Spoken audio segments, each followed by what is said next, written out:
kanilang puso ang mga salita ng Diyos na ginagamit This yung is aking part bibig para video. mapaialam sa Part kanila 2, kung gaano video. kapangyarihan ang pangalan ng Diyos na si Jesu Kristo. And dito sa Isaiah chapter 53 verse 4, tunay nga na dinala ng ating mga karamdaman at dinala ang ating kapanglawan. Gayon may ating pinalagay siya sa hinampas, sinaktan ng Diyos at dinalamhati. Ngunit siya'y nasugatan dahil sa ating mga pagsalansang. Siya'y nabugbog dahil sa ating mga kasamaan. Ang parusa ng tungkol sa ating kapayapaan ay nasa Kanya, at sa pamamagitan ng Kanyang mga latay, nagsigaling tayo. So maliwanag dito, dahil sa Kanyang mga latay, mga sugat na natamo niya, tayo ay gumaling. So kailangan alam ng mga anak ng Diyos kung ano yung purpose, kung bakit siya ay nahirapan, kung bakit siya ay namatay sa krus. So yun, kung bakit siya namatay sa krus, kung bakit siya ipinako sa krus, yun dahil sa ating mga kasalanan, at kung bakit siya ay nasugatan, yun dahil sa ating mga sakit. Siya na ang nagdala ng ating sakit. Dahil gusto ng Diyos Ama na tayo ay mabuhay ng masagana. Kaya pinadala ang Panginoong Hesukristo para siya yung magdala ng ating krus. So, in Romans chapter 5 verse 8, so datapwat ipinagtagubili ng Diyos ang Kanyang pag-ibig sa atin, na tayo mga makasalanan pa, si Kristo ay namatay dahil sa atin. So siya ay namatay dahil sa atin. So dahil sa Lord Jesus Christ redeem us from the curse of poverty. Si Kristo ay so, in Galatians chapter 3, verse 13, sa sumpa ng kautusan, ay tinubos tayo ni Kristo na naging sumpa sa ganang atin. So, dapat sa atin yon yung sumpa na yon, sapagkat nasusulat, isinumpa ang bawat binitay sa kahoy. So, ibig sabihin, kapag ibinitay sa kahoy, dahil si Kristo namatay sa krus, ibinitay siya sa kahoy. So, yun ay sumpa. Ngunit, siya ang upang para matubos tayo sa ilalim ng kautusan, para matubos tayo sa kautusan, upang matanggap natin ang pagkupkop ng mga anak. So, yun yung siya ang naghirap para sa atin. Siya ang sa sumpa. Siya ang nagdala para hindi na natin maranasan yon. At siya rin ay naging mahirap para sa atin. So, basahin natin sa 2 Corinthians chapter 8 verse 9. Sapagkat nalalaman ninyo ang biyaya ng ating Panginoong Hesukristo, bagaman siya ay mayaman, gayon may nagpakadukha dahil sa inyo, upang sa pamamagitan ng kanyang karukhaan ay magsiyaman kayo. Amen. So, dahil sa kanyang kahirapan, siya ang nagdanas ng ating paghihirap para tayo yumaman. So, bakit marami pa rin mahihirap ngayon ng mga Kristiyano? So, bakit marami pa rin mahihirap? Kasi hindi man nila alam kung ano yung kapangyarihan na kung ano yung purpose kung bakit naging mahirap si Kristo. Para tayo guminhawa ang buhay. Kaya nga yung mga naghihirap ngayon, so kaya nyo paalisin nyo yung kahirapan sa buhay nyo. Sabihin nyo lang sa pamamagitan ni Jesucristo, naging mahirap siya para ako ay maging mayaman. So kaya, umalis ka, Satanas, na nagpapahirap sa akin sa pangalan ni Jesus. So ganun lang, ganun nyo paalisin yung kahirapan at paniwalaan nyo kung ano yung sinabi na totoo. Hindi dapat kayo naniniwala sa mga bagay na na nakikita nyo. So, paniwalaan nyo yung salita ng Diyos. Dahil ang salita ng Diyos, ito yung magpapatatag sa atin. Dahil sa pag-asa natin, magkakaroon ng katuparan ng ating mga mithiin sa buhay dahil sa pananampalataya natin sa Diyos.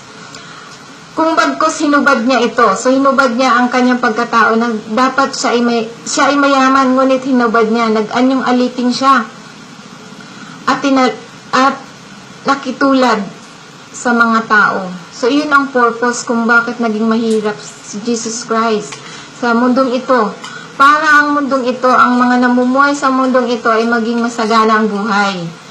So, kailangan lang, dapat magbasa kayo ng Biblia para malaman nyo kung ano yung purpose ba talaga ng Panginoong Jesucristo, kung bakit siya pinadala rito. So, iyon ay kumpleto na. Yumaman, naging mahirap siya para tayo yumaman. Tayo ay gumaling, siya ay nasugatan para tayo yun sa kagalingan ng ating mga sakit. Diba? Napakahayahay ng buhay natin. Kaya nga pag nag-preach ako sa ibang lugar, kung saan ako mapunta, so sinasabi nila na padala daw ako ng Diyos para malaman nila na yung katotohanan. Kasi marami akong nawalihan na share ng salita ng Diyos. Sabi nila, nagtuturo daw sila ng salita ng Diyos, pero hindi pa nila naririnig yung mga salita na nasasabi ko sa kanila. Yung salita ng Diyos. Ito yung salita ng Diyos na lagi kong sinasabi sa kanila. Na kung ano yung purpose ng Diyos, kung bakit pinadala ang Panginoong Hesukristo sa sanlibutan ito. Para tayo ay mawala tayo sa sakit. Tayo ay tubusin sa ating mga kasalanan. Tayo ay tubusin sa sumpa. So, iyon ang purpose ng Diyos kung bakit niya pinadala ang kanyang bugtong na anak. So, tayo rin ay tagapagmana sa pamamagitan ni Kristo. So, basahin natin sa Romans chapter 8, verse 17.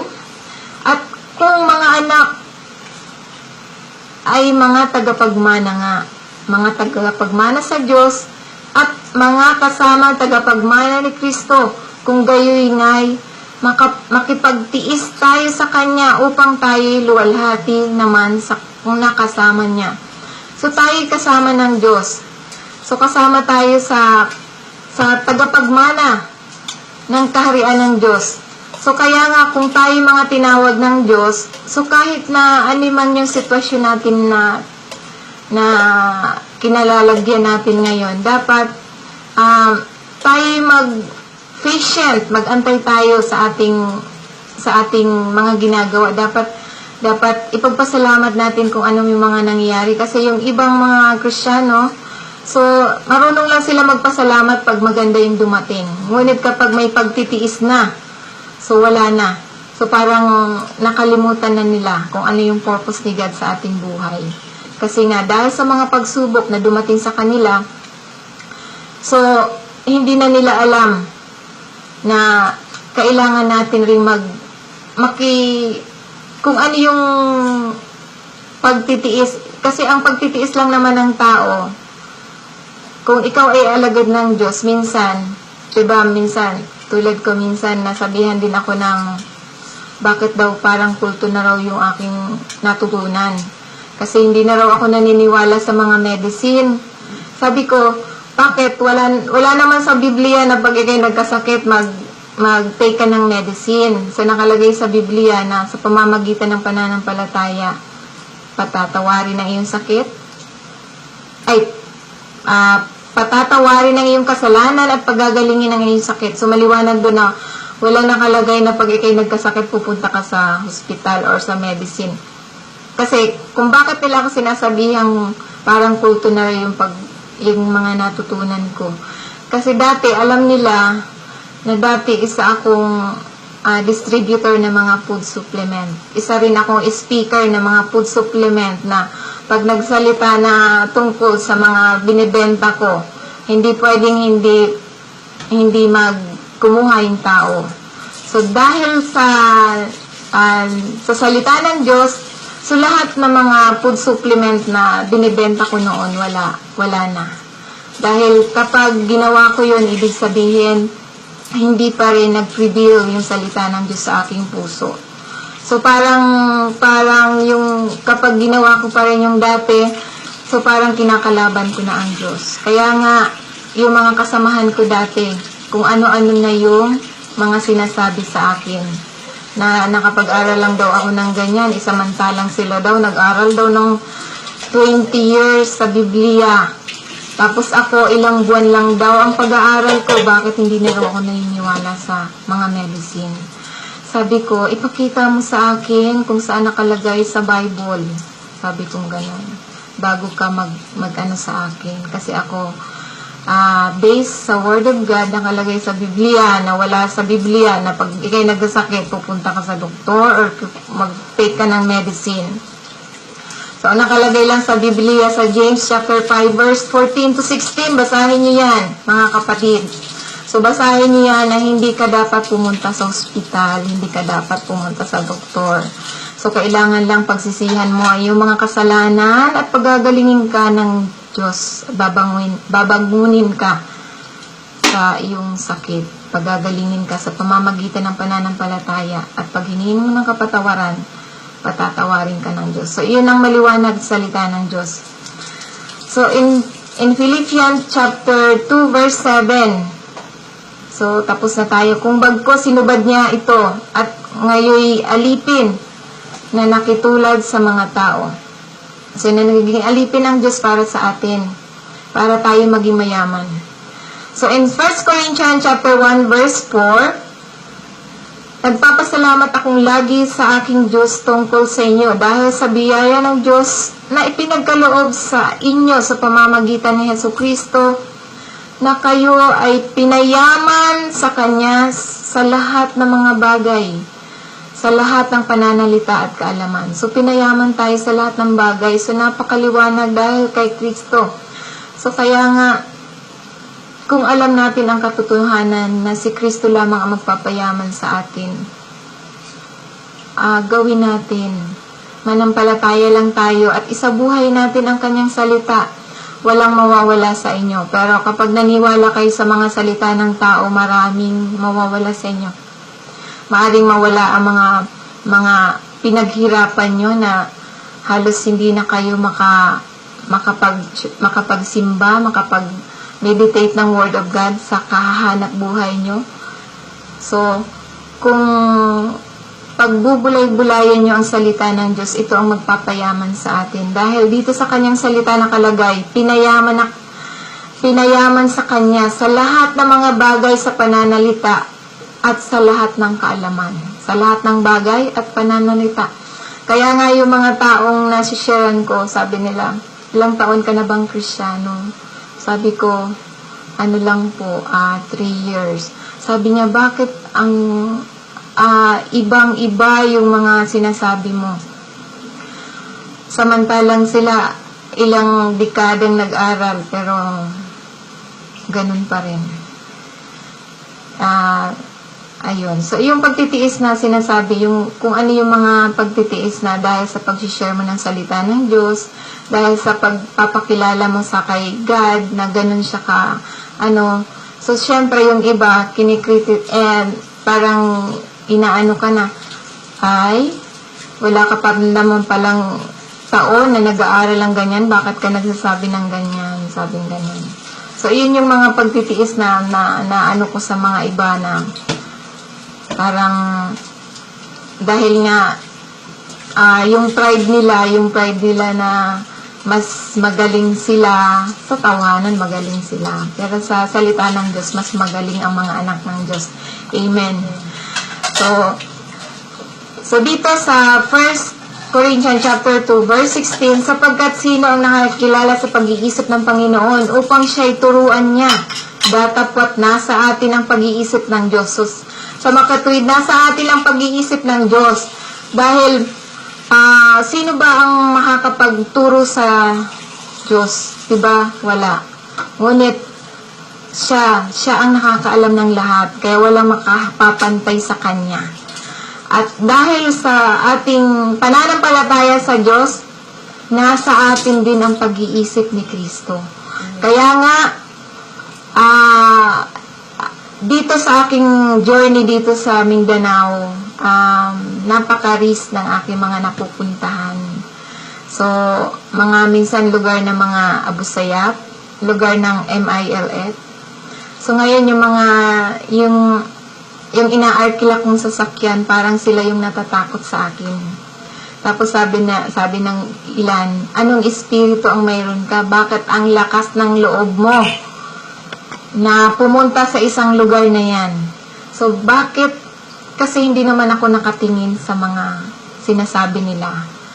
So, ang sinasabi ng Diyos na kailangan mong pumunta doon para makarating ang sadya na dapat ibigay sa kanila at yung salita ng Diyos na talagang uhaw na uhaw sila sa salita ng Diyos na sa tuwing mag-share ako doon sa mga lugar na mga risk, sasabihin nila na talagang yung parang kinikilabutan sila daw na parang may pumasok daw sa kanilang puso, sa kanilang katawan na hindi raw nila maunawaan, kaya sasabihin nila, padala ka talaga ng Diyos para maunawaan namin kung ano yung mga bagay na hindi namin alam. Kasi halos karamihan ng nasisharean ko is mga leader ng simbahan, iba't ibang denomination. Pero dahil si God ang nagpapaunawa sa kanila, so lahat ng mga dapat nilang katanungan about sa God, so nasasagot yun ni God sa pamamagitan ng Espiritu na nanahan sa akin, Espiritu ng Diyos. So kaya sasabihin nila, God answer daw yung mga prayer nila sa pagdating ko. So ganun yung mga comment kapag nag-share ang mga anak ng Diyos. So parang bago lang sa kanilang mga tainga, sa kanilang mga pandinig. So dito dahil sa Galatians chapter 3 verse 14, so upang ang mga hintil ay dumating sa pagpapala ni Abraham kay Kristong Jesus, upang sa pamamagitan ng pananampalataya ay tanggapin natin ang pangako ng Espiritu. So yung blessing ni Abraham ay sa pamamagitan din kay Kristo, upang mamagitan sa pananampalataya na tanggapin ang pangako ng Espiritu. Under the New Covenant, Abraham blessings belong to us. So, nasa atin. The blessing of Abraham is threefold: the nature, spiritual, physical, and material. And Deuteronomy 28 verse 6, so maging mapalad, verse 28, chapter 28, verse 3 to 6, maging mapalad ka sa bayan at magiging mapalad ka sa paraan. Parang, magiging mapalad ang bunga ng iyong mga katawan at ang bunga ng iyong lupa at ang bunga ng iyong mga hayop at ang karagdagan ng iyong bakahan at ang mga anak ng iyong kawan. Magiging mapalad ang iyong buslo at ang iyong mga palayo. Magiging mapalad ka sa iyong pagpasok at magiging mapalad ka sa iyong paglabas. So mapalad ang mga anak ng Diyos. Mapalad ang mga anak ng Diyos kung isasabuhay niya ang salita ng Diyos. So hindi magiging mapalad ang mga anak ng Diyos kung hindi niya isasabuhay ang salita ng Diyos. We have to believe God's promise and exercise faith by walking in light of the Word in order to receive His blessing. And it's important to know that we have a part to play in activating this blessing. So, kailangan natin maging part tayo sa pagpapala ng Diyos. So, basahin natin sa 1 Corinthians chapter 1 verse 3. So, mainyo nawa ang biyaya ng kapayapaan mula sa Diyos sa ating Panginoong Hesukristo. Magpasalamat kayong lagi sa aking Diyos tungkol sa inyo dahil sa biyaya ng Diyos at pinagkaloob sa inyo sa pamamagitan ni Hesukristo, na kayo ay pinayaman sa Kanya sa lahat ng mga bagay, sa lahat ng pananalita, sa lahat ng kaalaman. Gaya ng pinagtibay sa inyo ang patutuo ni Kristo. Anupat kayo'y hindi managkulang sa anumang kaloob, na nagsipaghintay sa paghahayag ng ating Panginoong Jesucristo, na siya namang magpapatibay sa inyo hanggang sa katapusan, upang huwag kayong mapagwikaan sa kaarawan ng ating Panginoong Jesucristo. Ang Diyos ay tapat, at sa pamamagitan niya ay tinawag kayo at pakikisama ng kanyang anak na si Jesucristo na ating Panginoon. So, Amen. So, in Deuteronomy chapter 8, verse 18, kundi inyong alalahanin ang Panginoong mong Diyos, sapagkat siya ang nagbigay sa iyo ng kapangyarihan upang magkaroon ng kayamanan, upang kanyang papagtibayin ang kanyang tipan na kanyang isinumpa sa inyong mga magulang gaya sa araw na ito. In Colossus chapter 2 verse 8, kayo'y magsipag-ingat, baka sa inyo may bumihag sa pamamagitan ng kanyang filosofiya at walang kabuluhang pagdaraya ayon sa saling sabi ng mga tao at ayon sa mga pasimula ng aral ng sanlibutan at di ayon kay Kristo. Kaya mag-iingat tayo, maraming mga denomination na nagtuturo ng kay Kristo pero hindi naman nila Diyos si Kristo. Mayroon nagsasabi na simbahan daw sila ni Kristo pero hindi sila naniniwala na Diyos si Kristo. So kaya nga mag-ingat tayo. So paano tayo makakapag-ingat kung hindi kayo nagbabasa ng Biblia? So, dapat magbasa kayo ng Biblia para malaman nyo ang katotohanan. Sapagkat sa kanyang nananahan ang buong kapuspusan ng pagka-Diyos sa kahayagan ayon sa laman. At sa kanya kayo napuspos na siyang Pangulo ng lahat pamunuan ng kapangyarihan. So, siya ang namumuno sa lahat, ang Diyos ang namumuno sa lahat ng kapangyarihan. Kaya wala nang dominion, wala nang kapangyarihan si Satanas dito. So, ang kapangyarihan lang ni Satanas yung manakot na sabi ni Satanas, ay yan, huwag kang kakain ng ganyan dahil yan ay nakaka-high blood. Tapos yung iba naman, hindi talaga sila kakain dahil yun din naman yung pinaniniwalaan nila. So, kung ano yung pinaniniwalaan nyo, yun ang mangyayari sa inyo. So basahin natin sa Deuteronomy 28 verse 12. Bubuksan ng Panginoon sa inyo ang mabuting kayamanan, ang langit upang ibigay ang ulan ang iyong lupain sa kapanahunan at upang pagpalain ang buong gawa ng iyong kamay. So, pagpapalain lahat ng ating gawa ng ating mga kamay. At ikaw ay magpapahiram sa maraming bansa at ikaw ay hindi hihiram. So, tayo mga anak ng Diyos, tayo yung magpapahiram sa buong bansa, hindi tayo ang manghihiram. So, kung ikaw ay yung anak ng Diyos na lagi kang nanghihiram at hindi ka rin nagbabayad, so, ibig sabihin, hindi ka anak ng Diyos, anak ka ng Satanas. Kasi ang anak ng Diyos, nanghihiram din yan, pero nagbabayad. So, maliwanag dito na ang mga anak ng Diyos ay nagpapahiram sa maraming bansa, hindi siya nanghihiram. Kung manghihiraman siya, nagbabayad. Kasi nakalagay sa Biblia, ang mga anak ng Diablo, nagngungutang, hindi nagbabayad. So, magiging mapalad ang bunga ng iyong katawan at ang bunga ng iyong lupa at ang bunga ng iyong mga hayop at karagdagan ng iyong bakahan at mga anak ng iyong kawan. Sa iyo gagawad sa iyo ng Panginoon ang kanyang pagpapala sa iyo mga kamalig sa lahat ng pagpatungan mo ng iyong kamay at pagpalain kanya sa lupaing ibinigay sa inyo ng Panginoong Jesucristo. So, dahil si Jesucristo ay siya ring advocate, mediator, intercessor. Siya yung tagapamagitan sa atin. So, in 1 Timothy chapter 2, verse 5, sapagkat may isang Diyos at may isang tagapamagitan sa Diyos sa mga tao, ang taong si Jesucristo. So, si Jesucristo ang tagapamagitan sa atin.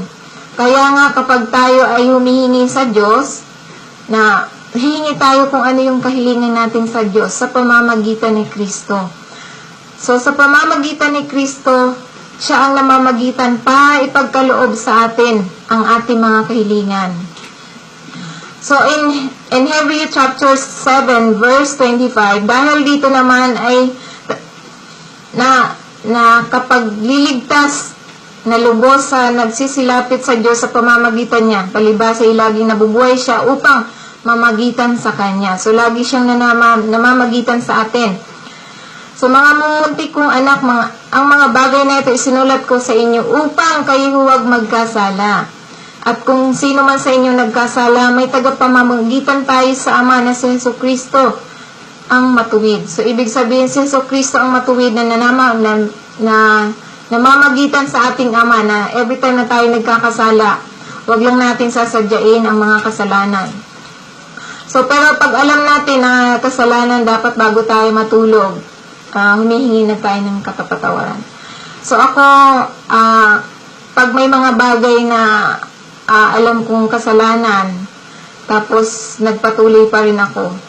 So, alam kong kasalanan, pero dahil sa anak ako ng Diyos, so si Kristo ay nabubuhay sa akin, pinapahayagan ako ng Diyos sa pamamagitan ng panaginip, na yung nagawa kong kasalanan na in that day, hindi ko na nahingi ng tawad. So, nanaginip ako. Kaya nga pagka humingi na agad ako ng tawad kasi kasalanan tapos hindi ako na humingi ng tawad. So, kaya nga si Kristo ang namamagitan sa atin sa Diyos Ama para tayo ay magpatuloy sa kanyang salita. So, dahil si Kristo ang tagapamagitan sa atin, siya ang nagtubos, ang Holy Spirit naman natin ang nagpapabanal sa atin. Holy Spirit, di ba ang pinag-usapan natin ay God the Father, God the Son, and God the Holy Spirit dahil ito ay mga Diyos. So, iisang persona, iisang Diyos. So, dito sa 1 Corinthians chapter 6, verse 11, at ganyan ang ilan sa inyo, ngunit nangahusga na kayo, ngunit pinabanal tayo ng Espiritu, na inaring ganap kayo sa pangalan ng Panginoong Jesucristo at sa Espiritu ng Diyos. So, tayo ay pinabanal sa pamamagitan ng Espiritu ng Diyos. So, sa Acts chapter 1, verse 8, dapat tatanggapin ninyo ang kapangyarihan pagdating sa inyo ng Espiritu Santo at kayo magiging mga saksi ko sa Jerusalem, sa buong Judea at Samaria, at hanggang sa kahuli-hulihang hangganan ng lupa. So, tayo mga saksi ng Diyos sa pagdating sa inyo ng Espiritu. In Romans chapter 5, verse 5, at ang pag-asa ay hindi humihiya sapagkat ang pag-ibig ng Diyos ay nabuhos sa ating mga puso. So, sa ating mga puso, kaya nga dapat yung pagtanggap natin sa Diyos, sa Espiritu ng Diyos, kay Lord Jesus Christ, sa pamamagitan ng puso. Kasi nakalagay dito, nabubuhos sa ating mga puso sa pamamagitan ng Espiritu Santo na ibinigay sa atin. So, dahil sa Espiritu ng Diyos, so yung lahat ng pagpapala, yung spiritual blessing na binibigay sa atin. So, basahin natin yun sa Ephesians chapter 1, verse 3. Purihin nawa ang Diyos, Ama, sa ating Panginoong Jesucristo na siyang nagpala sa atin ng bawat pagpapalang ukol sa Espiritu sa sangkalangitan kay Kristo. So, ang Holy Spirit siya yung nagpapabanal sa atin. So, in Romans chapter 8, verse 14, sapagkat ang lahat ng mga pinapatubay ng Espiritu ay anak ng Diyos. So, makatuwid, ang pinapatubay ng Espiritu ay mga anak ng Diyos. At sila ay mga anak ng Diyos. Verse 15, sapagkat hindi ninyo muling tinanggap ang espiritu ng pagkaalipin sa takot, datapwat, tinanggap ninyo ang espiritu ng pagkupkup, na dahil dito'y sumisigaw tayo na Aba, Ama. So, sumisigaw tayo sa